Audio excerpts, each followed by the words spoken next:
Welcome to another episode of Character Development and Leadership Show here with the Greco-Roman national team. And we got a really special guest, Ali Mazaheri, who is a professor and a scientist over in England. He works at the University of Birmingham, and he's a senior lecturer and a research fellow. And Rick, you want to start us off, because this is kind of your area too, is psychology and neuroscience. Sure. So it's an honor to introduce Ali here. He's an absolutely incredible human being, but also a world-class scientist. So Dr. Ali is a professor at University of Birmingham in the UK, and he came there by way of studying in University of Toronto and at the Nijmegen, or I guess it's not the Nijmegen Institute, is it? I guess it's the Donders Institute in Nijmegen, and then a postdoctoral fellowship at UC Davis. And what's valuable about those experiences for him too is Ali trained with the very best people in the world for attention, and it made him one of the very best people in the world for studying the neurobiology of attention. And he's now expanded his research into amazing things ranging from ADHD and OCD to studies of pain, cognition, free will, brain states, all absolutely amazing stuff. But he's also done incredible work studying the influence of nature on brain activity. And so he's absolutely one of the best guys in the field. He's an editor of several major journals. He's been nominated for Young Investigator Awards, like the Society for Neuroscience. And among his groundbreaking studies has been able to demonstrate that alpha oscillations inhibit task-relevant regions in the brain during various cognitive tasks. And has been revolutionizing the field of understanding fundamental principles of neural communication network integrations. And so I could go on and on about him, but truly amazing stuff. Is everything from hypervigilance and post-traumatic stress disorder to vulnerability markers in Alzheimer's.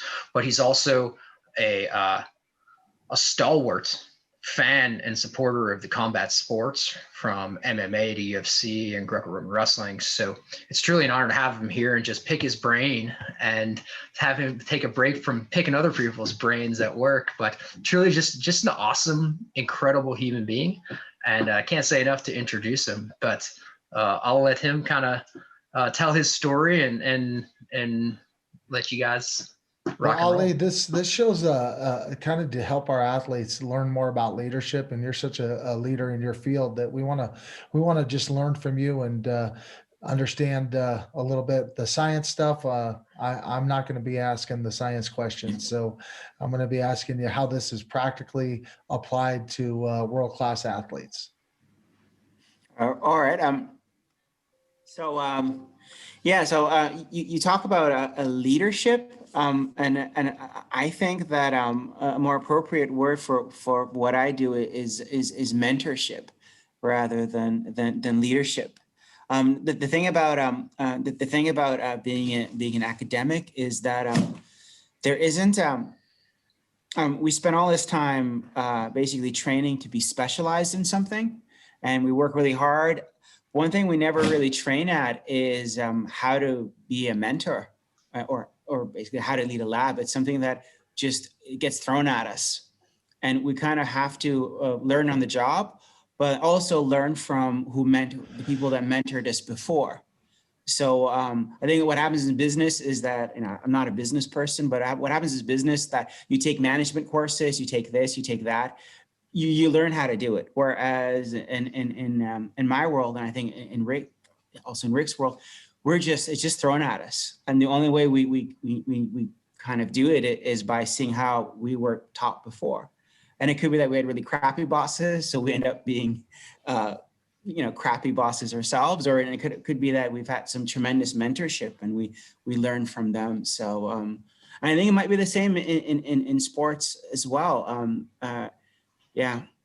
Well, I think what you're talking about describes a lot of how our athletes sometimes get started in the sport of Greco-Roman wrestling, is that they have a coach that maybe knows a little bit about it and gets them excited and shows them some strategies and some tactics and maybe even teaches them, areas of technique to focus on.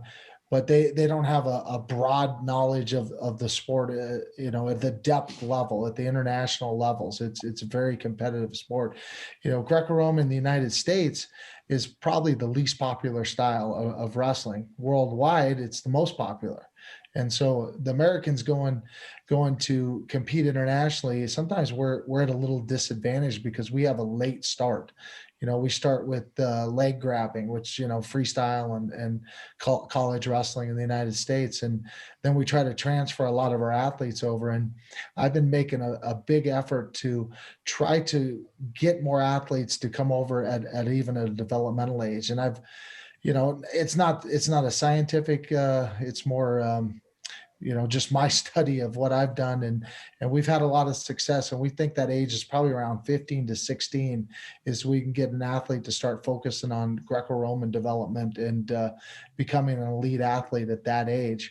You see it in, like sports like gymnastics. If they start too late, there's never a chance that they're going to make a team, let alone perform at the world level and get an Olympic medals. And we see that in a lot of sports. But you brought up something that was, specialization versus range. And it sounds like you've got a lot of range within your specialized area. I mean, you specialize on the brain, but within there, you talk about a lot of different areas of focus. And I'd like to hear, some of your research and what you've done with memory, what you've done with brain fog, and especially how we can apply the using nature into our training.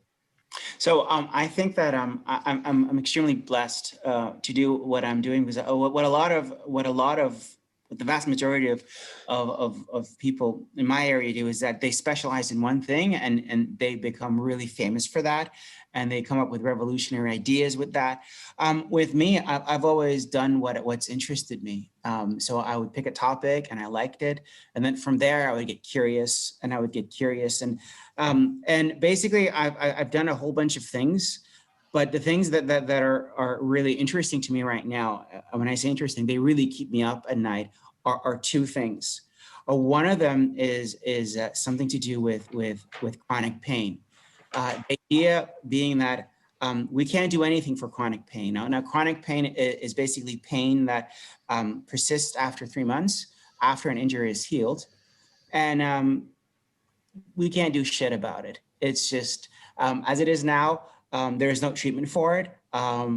Different countries deal with it differently. So in the US and in North America, there's a lot of opiates, which don't do anything for the pain that it's chronic. In the UK, there's a guideline now where they're saying we can't give opiates for chronic pain. What we'll have is acceptance therapy. So for people to deal with their chronic pain rather than treat it. So what I'm interested in is basically trying to prevent chronic pain. And the way to do that is to prevent it from happening in the first place by trying to figure out which individual is predisposed to developing it. And once you know this person is predisposed, then if they go for some medical intervention, whether it be surgery or chemotherapy, the treatment is tailored so that they're not going to be developing chronic pain. So it's no longer that they're treated, for example, if they have cancer, for their cancer to be cured, but they're treated that, okay, for their cancer to be cured, but they're also not going to develop chronic pain because they're so sensitive to it. So that's one of the things that is really interesting to me is identifying individuals that are vulnerable for chronic pain, especially after a medical procedure. And the other one Rick touched upon is the effective nature on our brain. The biggest predictor of someone developing schizophrenia is if they've spent the first 15 years of their life in an urban environment. The biggest predictor. Why? And we have no idea why. The biggest predictor of you not having a mental health disorder when you're an adult is how close you've lived to nature, how close you've lived to green space, how you've closely lived to blue space, water. Why is that? And so these two questions are things that are keeping me at night, awake at night, because I'm so curious, but they're also so out there because typically people in my field aren't interested in that. They're more interested in more fundamental questions as opposed to these two things. Well, Well, and maybe studies in Japan where they use nature a lot. Yeah. And maybe you could just tell us what you've discovered already, or how you're Yeah, so discover this. what they have in Japan, which is fascinating, is this idea of forest bathing. So that they literally call it forest bathing. And what they do is that they send individuals into forests. And when I say forest, these are natural habitats. And they find that it does wonders for things like attention deficit disorder. They do similar things with cancer patients where the cancer is in remission. They find that people that are in nature, even if you control for physical activity, the fact that they're exposed to nature, that they're better off in terms of their quality of life, just because of the fact that they're out in nature. So Japan does a lot of stuff with that. And also it's starting to become big in North America, the idea of this forest bathing. But no one's trying to figure out what it's actually about. Why is it that if you go into nature, why is it that if you're brought up in nature, you do better? Why? I mean, it's almost trivial if you think about it, right? Green space makes us feel good. Why? And that's sort of the question I'm interested in. And I guess where I approach it isn't purely is from both a psychological point of view, but also from an immunological point of view. So, what'd you find? Well, this is stuff that's ongoing, but one of the things that we're doing is basically taking stuff that immunologists have been talking about nature, which is that the reason nature is beneficial, whether it be for helping with cancer remission, whether it be for mental health, has to do with nature has these things called old friends. These are these bacteria. These are these things that our immune system is trained on.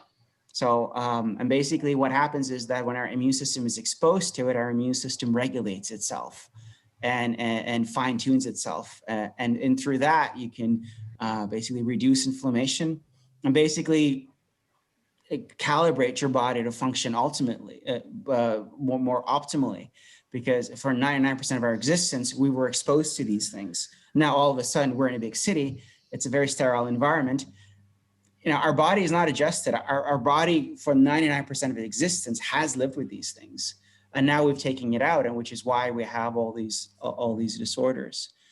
So basically what I'm doing is exposing people to nature, but also not just doing brain stuff, but also doing immunological studies, looking at their inflammation levels, looking at all these blood markers to see, okay, how has that changed in nature? Does that match with the brain stuff? So that's sort of the stuff that I'm after. Wow. So I didn't know you guys were doing all the blood measures too. That's just another area you've kind of branched out to. Yeah. And, yeah. you know, Yeah.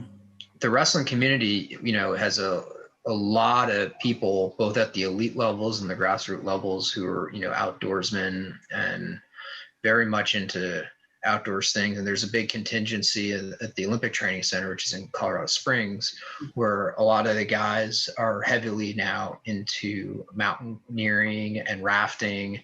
And I think a lot of what you're talking about will resonate with people, particularly during this COVID times when training has been difficult, and a lot of them have sought sort of refuge in some of these like alternative kind of training vehicles.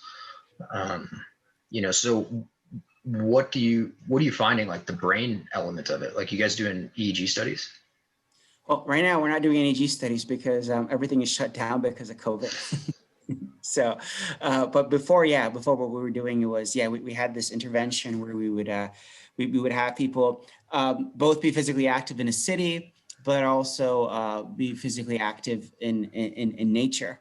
And also before they do, we would do these blood measures to look at your immune system. In particular, we were looking at inflammation.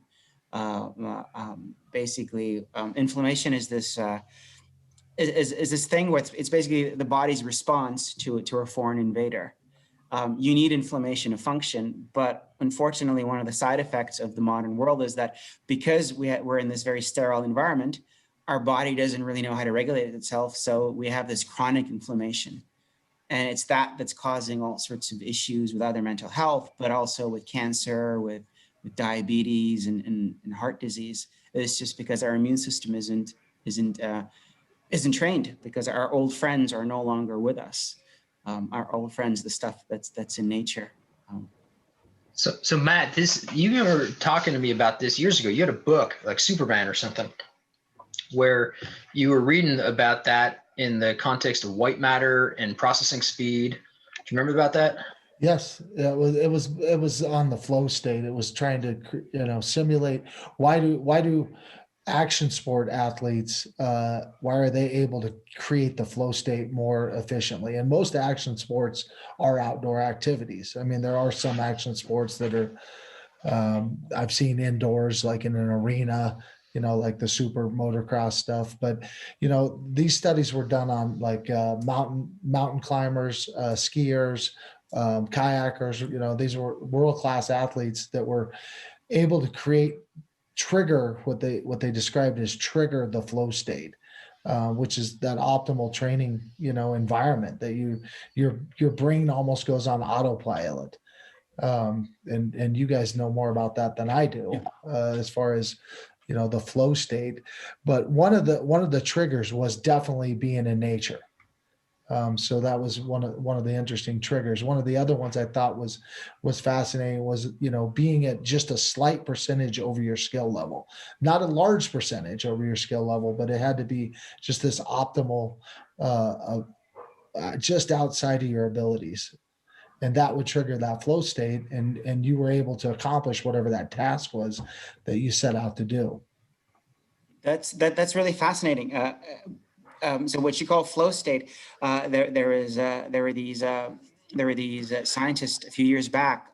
They had this theory called art attention restoration theory, and it talked about how if you go into nature, you're forced to kind of let go of this control state that you would have in an urban environment, and then more or less focus on this automatic state. And the idea being that, okay, if you're in an urban state, just going down the street to the bakery, you constantly have to be like on the ball. You constantly have to look for cars. You're constantly there. Just like I witness it every time. Like I have to go to the bakery with my son. Like I have to hold his hand, even though it's like 100 meters away, because there's cars, there's motorcycles, all sorts of noise. In nature, that's not there. So now you have more of your automatic system, this automated system coming in, because the threat isn't there. So because that other system starts working, and that kind of again calibrates and balances things. The problem with art is that it's not very neuroscience-y. It's very artsy fartsy, and But we're talking about like what these athletes are doing is a form of art. And what our athletes do on the mats is an art form. It's a martial art. It's about, there's definitely a lot of science angles and leverage and elevation changes. I mean, there's some predictors that we can say, basic science dictates how you approach this strategy, but within that there becomes all kinds of art that you can do. And so can spending time in nature free up your mind even when you go back indoors? Yeah, no, definitely. And there's a lot of evidence for it. I mean, this is one of the reasons I'm so interested in this area. There's like 25 years worth of evidence that being in nature helps you focus, helps your attention, helps everything. What I'm interested in is why. So it's already established, so it's effective. It's already established that if you go into nature, you're going to do better in an attention task. That's now almost scripture. It's what I'm interested in is actually why. So what exactly is happening for this benefit to happen? So I guess what I'm saying is that, yeah, the best thing you could be doing during these COVID times is to be outdoors. It is to have that relaxation, but also have exposure to all these old friends, all all these germs out there that are beneficial to you. One of the things that scares me about COVID, especially with kids, is that these kids are now just indoors and they're not being exposed to anything. So what's happening with their immune system? Your immune system needs to function. If your immune system isn't stimulated with your old friends, it's going to go haywire. So what's going to happen now in like 6-7 months when the whole thing ends and the kids are now all of a sudden going outdoors, and I'm worried about. Not to I think say there's a lot. I think there's a lot to worry about. You know, the unintended consequences of these lockdowns. And, you know, I can obviously imagine that, you know, people locked down in their urban environments are much more susceptible to mental health issues and loneliness, depression. You know, we were very blessed. We have a cabin in the woods in Oregon that when isolation started, we we're like, great, we get to be isolated, not we have to be, you know. And I think there's definitely a difference between isolation and solitude. Like isolation to me feels like forced, like you are forced to do this. Solitude to me is chosen. I've chosen to put myself in this environment and go for solitude, which is time with yourself, time with God, just to think and be in nature and in what's created in creation, you know, and you're also able to connect with the creator in those times of isolation, or I'm sorry, times of solitude rather than isolation. So one of the best things that I think that's come out of COVID is that my family, we've discovered that about a 15-minute drive, we have access to all these farms and all this nature. So in England, there is this right-of-way rule, which means that all farmers, they have to have a path in their farm that allows for people to be able to walk through. You have that right as long as you stick to that path. You're completely protected. The farmer can't do anything. You're allowed to go, and you're allowed to see the hills. You're allowed to see the mountains. You're allowed to see the meadows.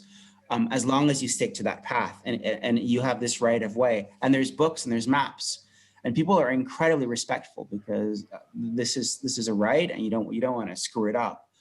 And what we've done is that we've got a map, and we just, like, every weekend we get a chance, we go, and my sons gets to touch sheep poop, you know, and they get to play around in the meadow. I mean, it's amazing. And we wouldn't have discovered this had we not being forced to think about solitude and forced to actually seek this stuff out. So yeah, you've actually figured out a way to redeem the isolation and created and repurpose that into solitude. Yeah. So one of the things that actually I remember I talked with some of the guys, Matt, from the national team center up there when we did the documentary stuff last May.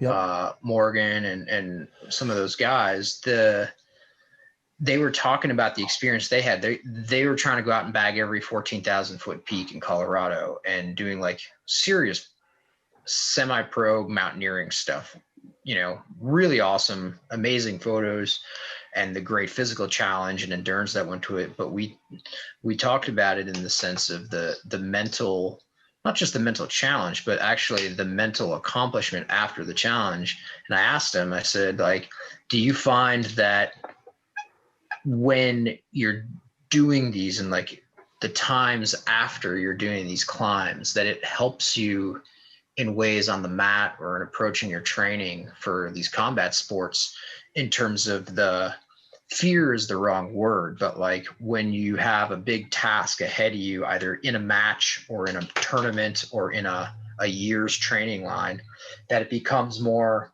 achievable in your mind from the time that you spent, like knowing, hey, I can bag a 16,000 foot peak in a snowstorm.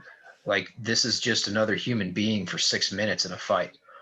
And the mental growth that they said, you know, was able to be tapped into, they found is translatable.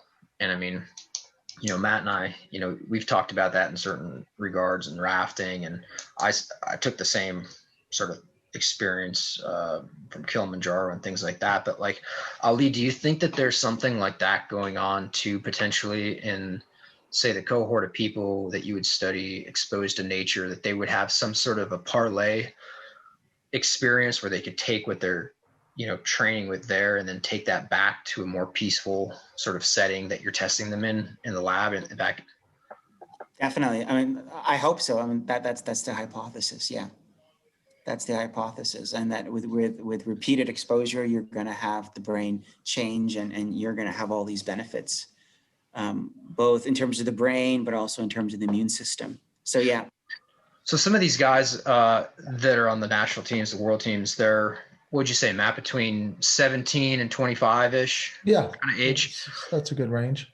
Ali, what would you sort of say to them if you had the chance to kind of like tell them a little bit about that ability for the brain to change, the ability for them to tap into that sort of super threshold growth, but also like how that works then, and you're seeing it because you also study attention a lot. You have a world-class reputation in not just paying attention and focus, but ignoring those distractors that come in to try to take your focus off track. So like, what have you learned about that in the brain, how that works? Like, what should students know between those age groups, or people trying to be at that elite level, based on how you've discovered and know the brain to be able to operate and be susceptible to the threats that it faces on those dimensions? Well, the thing is that what you need to have is that you need to have times where your brain is bored. Boredom is good. You need your brain disengaged. You need your brain off. If you're in nature and you're running, and if you're in nature and you're out there, your brain is off. You are bored, and that's gonna have tremendous benefits when it comes to then a situation where you need your brain on, because your brain has had a chance to regenerate. Your brain has had a chance to reset itself. So if I could tell kids any advice, is to one, stay as far away from smartphones as possible. But even if it's in a lineup, I think what worries me, and again, I don't want to get too preachy about this, but even in a lineup, you see people with their phones. And I think about like 15 years ago, that wasn't the case. 15 years ago, you would just wait in line and be bored. But now the brains are always on. You're always like looking at something. You're always like focusing on something. That's not healthy. This is why I think we have so much mental health issues. This is why kids have so much attention deficit disorder. It's going through the roof every year. I mean, there's other reasons for that as well. But I think it's because our brains aren't allowed to be bored anymore. They're not just allowed to just be off. And so my advice to them would be, go out in nature as much as possible. If you have a choice between working out in a room versus going outside to work out, be out there as much as possible. So that would be my advice. And don't take your phone with you. That's same advice I give my athletes as a coach is don't take your phone, get outside, and if there's a choice between, running on a treadmill or running in nature, I would definitely, the elements of danger, I could trip on a rock, I could stumble on a log, those things increase, but the benefits outweigh running on a treadmill in a safe environment. Yeah, no, definitely. So Ali, like the other thing I wanted to ask is like, in terms of attention, one of the things that got me even interested in psychology, like coming off of like high school wrestling and going through college and stuff, was this sort of nagging question of like, what separates the people who achieve their goals in these strenuous sort of combat sports or rigors of life than those who don't? Because in wrestling, for example, especially at the elite level, they all have the same physical tools. I mean, they're physical specimens. They're all Olympians. They're all amazing, right? So there's very, very, very micro little differences. And they're also very good mentally too at that level. But at the same time, it seems like the difference between who wins and loses in a match, who breaks in their physical conditioning, or that seems to be a failure of attention or cognitive control, as we might call it, where at some point there's a failure of goal maintenance. There's a failure or there's a susceptibility difference in those maybe who become champions and who don't, in terms of susceptibility to distractors and things like that. Like, where do you find that like difference is happening in the brain, or like what would you tell people about that, of how we know that stuff works? So I can't, I mean, I'm always in awe of connoisseurs. So people that are incredibly skilled and specialized in their domain. And I love wrestling. I love Brazilian Jiu-Jitsu. I mean, I grew up with wrestling. My dad was a wrestler. Unfortunately, growing up in Canada, we didn't really have a wrestling program. So, and I love him, but he wasn't a very good teacher. So, when I see these people do jiu-jitsu, for example, my son takes it before and when I see the instructors and I see the sparring, one thing about these like connoisseurs is that they're not thinking. The attention's not there. It's all automatic. There is nothing controlled. There's like, I would say there's nothing happening in their cortex. It's all now subcortical. It's all automatic. It's all reflexive. They're not thinking about what they're doing. It's just completely natural and automated. So I think that's the difference between someone who is good at what they do versus an absolute master, a connoisseur. For them, it's no longer that they're using their brain. They're using their old brain. It's all now all subcortical. It's all automatic. Because the instant you have to think about it, that's when that's when things slow down. So yeah. No, so it comes down to like, I think I understand what you're saying about recognizing these patterns. Like if I grab a guy's wrist and I feel that I can start an arm drag, but even if he counters that arm drag, I don't have to think about what my next attack is. It should be automatic because I'm recognizing that pattern of where his body's in position in relationship to my body, and I'll start that next attack, that offensive attack, and my opponent is probably reacting without turning his brain on. So how do we get our athletes in that state more frequently to perform at their highest caliber? And like you said, you don't want to be thinking. I don't want to be giving a bunch of instructions to an athlete while he's on the mat performing. That's when I should not be giving instructions, you know. And what I talk about like is cues, like certain things like keep your elbows tight to your body or move your feet. Those type of things where I'm actually thinking about moving my feet, but the rest of my thoughts, I'm not thinking about what the move or the attack is that I'm going for. Does that make sense to you, Ellie? So one of my biggest accomplishments of 2019 was I learned how to do a leg lock from my son's coach. How to do a leg lock. I mean, I love leg locks in jiu-jitsu. And I remember like being able to do a leg lock, but only if it was the right foot. If it was a left foot in front of me, like, oh my God, like, okay, what do I do now? I have to like think about it. I have to do this. Whereas if I had truly learned it, I wouldn't even have to think about it. It would all just be this one fluid, complete motion. And you know, if it was a matter if it's the left foot, if it's the right foot, if I was facing him, if it was behind me, I would still be able to do it because it's all automated. So. And so does that have to do with like spatial awareness and where you are in relationship to your opponent? That has to do with actually truly learning something, so much so that you don't need your cortex anymore. It's now almost become a reflex. So it's no longer that if the leg is moves, or if you said if the person bends their arm that way, you have to do this.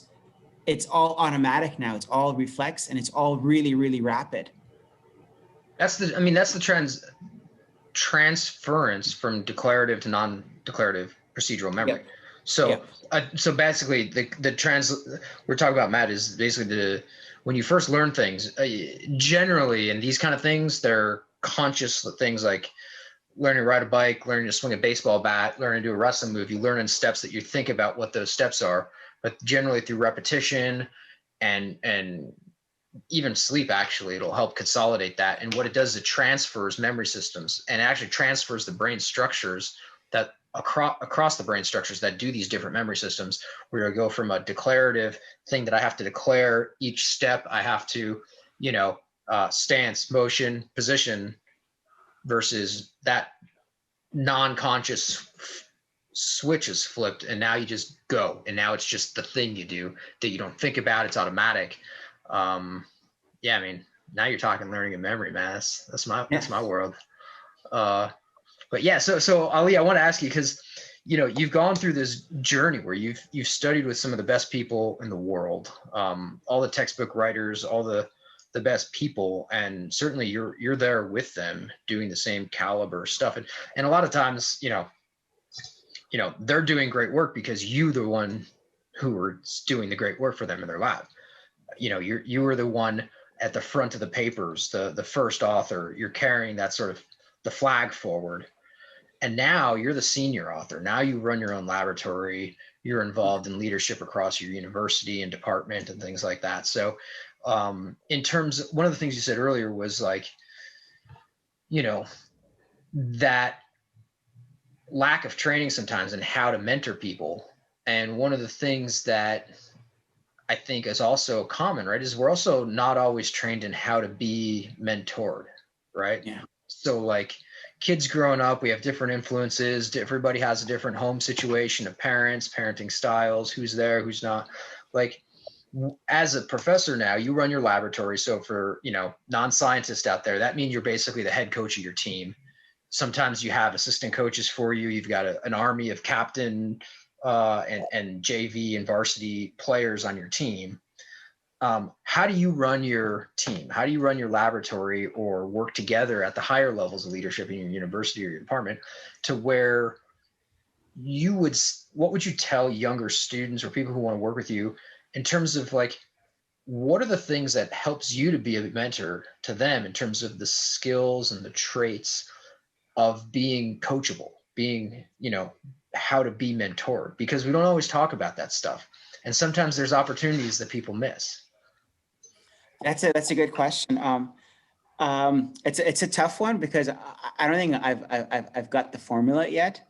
One thing though that I've learned along the way is that it's important for people to have compatible personalities. And it's important for you if you're mentoring, is that you able to work with people that want to be mentored.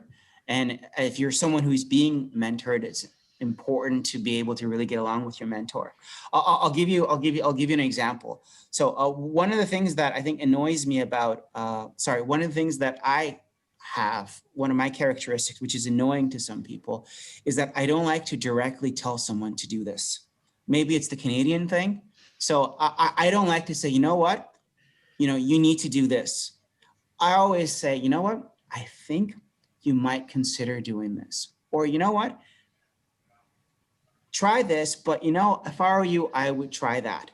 And it's always, it's part of my personality. I don't like to be like, you need to do this. It's always like, no, you should try this out.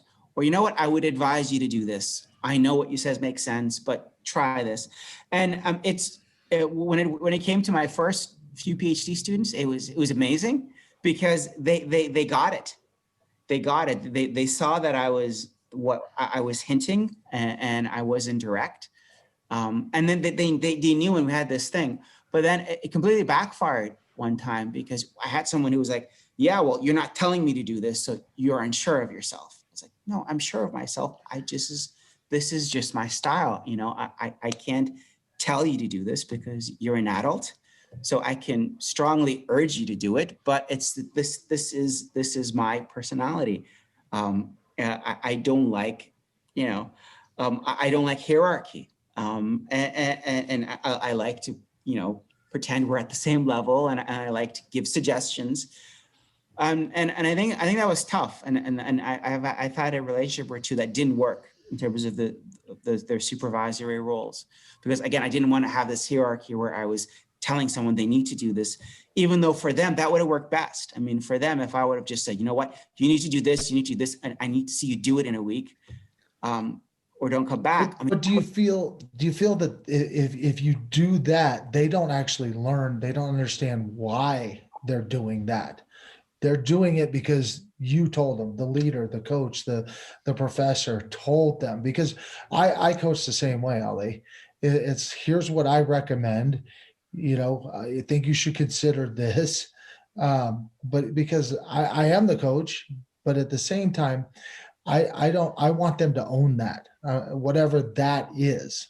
I want it to be for them to understand why they're doing it this way, not me telling them this is how I want you to do it, and then they don't have the context around this the same topic.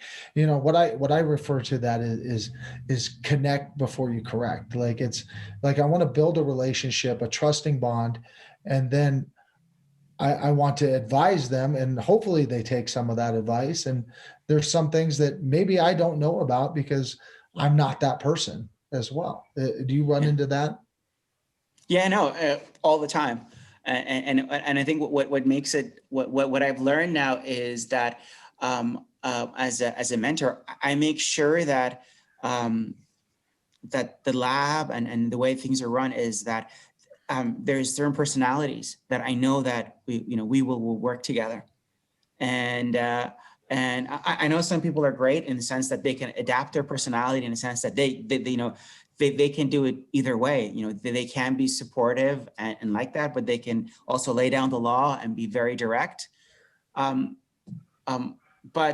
I can't do that. So what I've done is make sure that I have this really nice lab culture where we're all getting along. We all respect each other tremendously, but they also speak my language. So when I say, look, I really think you should try this, they know. Also, when I'm upset, it's implicit that I'm upset. They don't, I don't have to say that I'm upset. They already know from the meetings that, okay, look, Ali's really pissed. And I like that because I don't have to establish hierarchy. And the reason I don't want to establish hierarchy, to be honest with you, is that I think with regards to this situation, it's a really imbalanced situation where you have a mentor, a PI in the lab, and a student. Because as a PI, you have all the power. You have the funding, you have this person's livelihood. And I never want to ever use that as a sort of a leverage. So I think I go kind of the other way around, where I make sure that I do everything where we seem like we're as equal as possible, where I'm just your friend and I'm suggesting you do this just because I don't want it. It can go so wrong when you're a PI of a lab because you have so much leverage and you have so much power over a student's life. And it's, yeah, you can completely. Well, it's kind of like what I'm working on here recently. I'm working on an article where it's the title is Coaching with a Father's Heart. It's like, what does the father want for his child? He wants the best. He's for your child. Just like you have a son that you want to give him everything you can, but you also don't want to give him so much that he cannot help himself. You want to train these young people to where they're learning how to do this themselves. And what I say is become your own best coach. I'm going to teach you how to coach yourself. So I become obsolete. That's the idea. That's the idea. So, yeah. So like it resonates with me. So have they made like a little like Dr. Mazaheri, or have they made an Ali translation sheet for the lab yet, where they say when he says you should really think about this, it really means do this?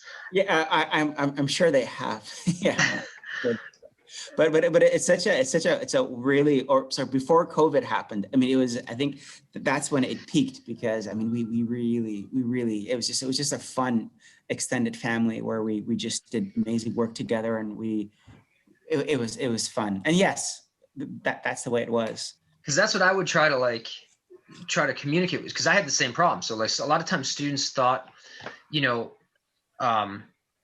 think if I have like a strong personality at times or something like that, that might seem overbearing.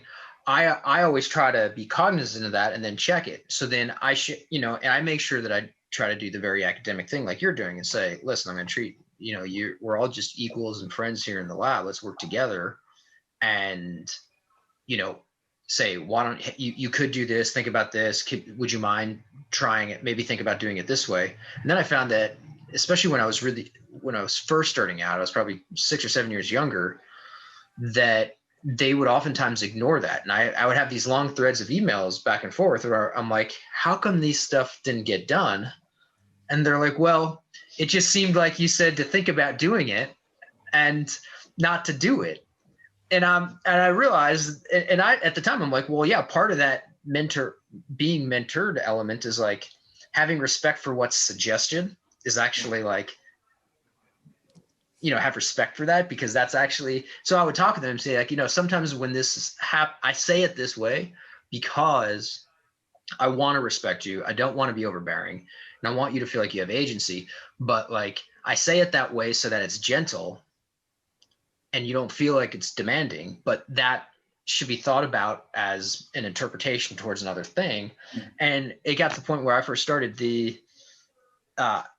one thing I realized is, like, in San Bernardino, I think I was the only person at the time who's using my first name with the students. So they just call me Rick.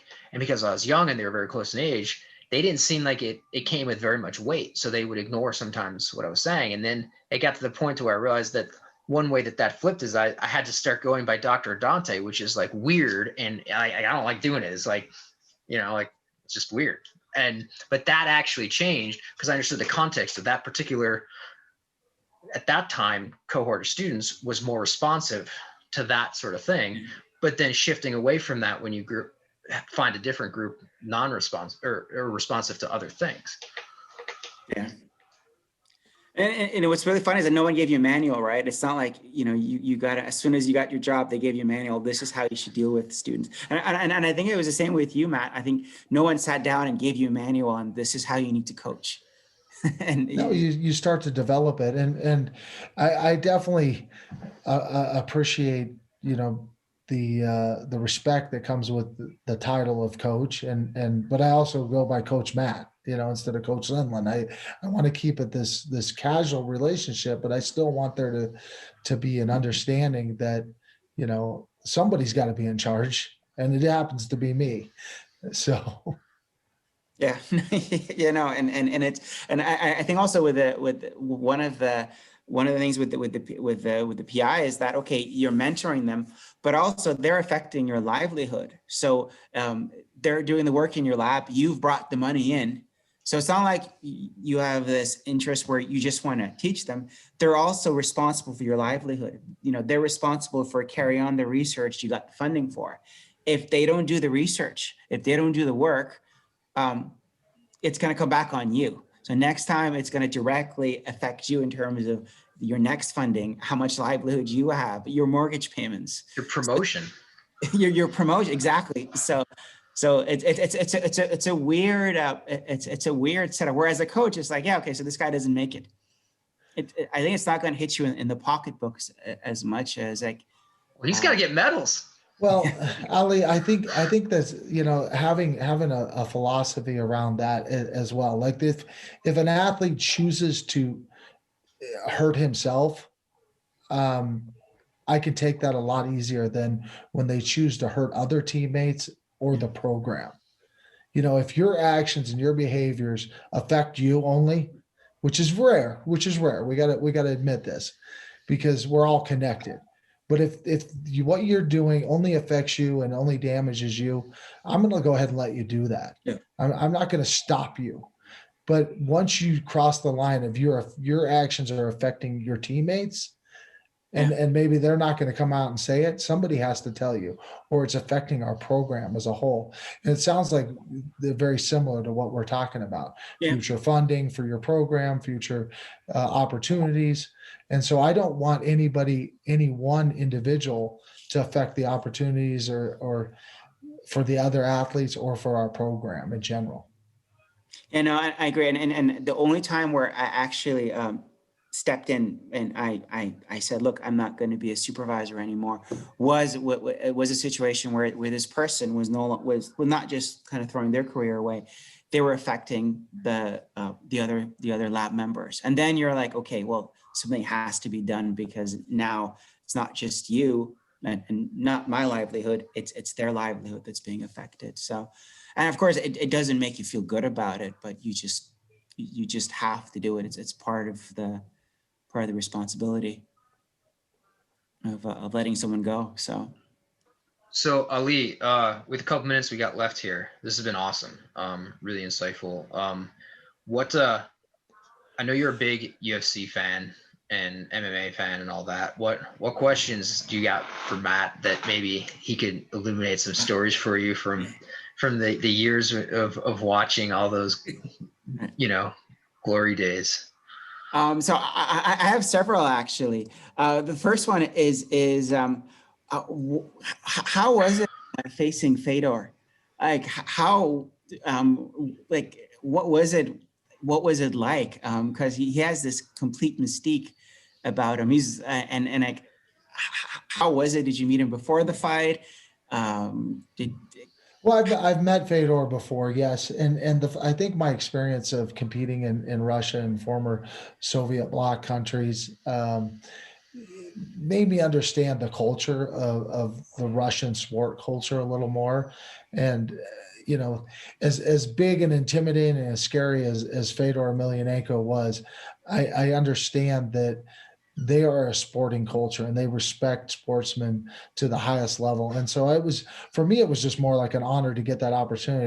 At that time, I was the number one ranked middleweight in the world, and Fedor was the number one ranked heavyweight in the world. Neither one of us were in the UFC, and we were both the top in our weight divisions. So I thought that was a really intriguing opportunity, and I jumped at it. It was exciting and beyond my wildest dreams. I mean, we went to Putin's palace in St. Petersburg afterwards, had coffee and tea with him and Jean-Claude Van Damme, but just the opportunity to train in and be a part of that fight was really exciting because it was held in St. Petersburg. And I don't know if you've traveled there, they don't get a whole lot of sunlight. And the entire week we were over there were sunny days, except for one day where it snowed. And so that was really fun. That was a great opportunity.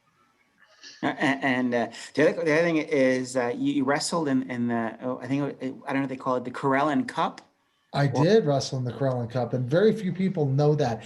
You know what? The one that most Iranians remember is they look at me and they go, and I think that they're gonna go like, "You're Matt Lindland, you're the UFC fighter," and they're like, "You were the Takhti Cup champion," and it's like, how random is that? But if you're Iranian, that is huge. But yes, I did wrestle in the Karelin Cup, which most people don't even. That's not on the radar. But again, how was that? Because you're wrestling the baddest of the baddest human beings on earth, right? And it was all Russians. It was all Russians and 5 Americans. And the reason I got that opportunity was nobody in the world wanted to wrestle Alexander Karelin except for Matt Ghaffari. And I don't know if you know Matt Ghaffari at all, but he was an Iranian wrestler that became an American citizen and was a silver medalist in the Atlanta Games, losing to Karelin. But so they had a decent relationship, and they really wanted somebody to challenge Karelin in this tournament. And so Matt Ghaffari negotiated a package deal where him and his buddies all got to go to Russia and wrestle in Novosibirsk in St. Petersburg. And offline, another time we'll share all the stories that happened after that. Awesome. But there's a great clip that Chael Sonnen shares that story, and I'll probably put the link to this to that story in here. He does a great job of telling the story, better than I do, and he does not let the truth stand in the way, but of a good story. But it was an incredible experience just getting that opportunity to be one of the 6 Americans that were in this all Russian tournament with just the baddest dudes all over their country. And it was quite the experience. That's awesome. Like, wow. Ali, I want to thank you. I'm sorry, I got to jump onto another call. Yep. But thank you for your time. I feel like we learned a lot and connected a lot. And I was happy to hear that you and I have a similar leadership style in the way we approach I don't even call them subordinates, but the people that you lead and you mentor, and we give them free will and choice, and let them make those decisions. I thought that was fascinating to learn that, and I want to learn more about your nature research and why, just like you do. But the fact of the matter is, I know it works when I get out in my kayak and in nature. I'm hiking out behind my cabin in Oregon. Blue space and green space is a real priority in my life. Where can they follow you, Ali? Where can they find out more about your research? Twitter. What's the handle? Mazaheri Lab, at Ali Mazaheri. So it's at Mazaheri Lab. Yeah. So At Mazaheri Lab. Yep. Yeah. Awesome. I'll put that in the show links as well. Well, thank you for joining us. No, thank you so much. This was amazing. Thank you. You bet, Ali.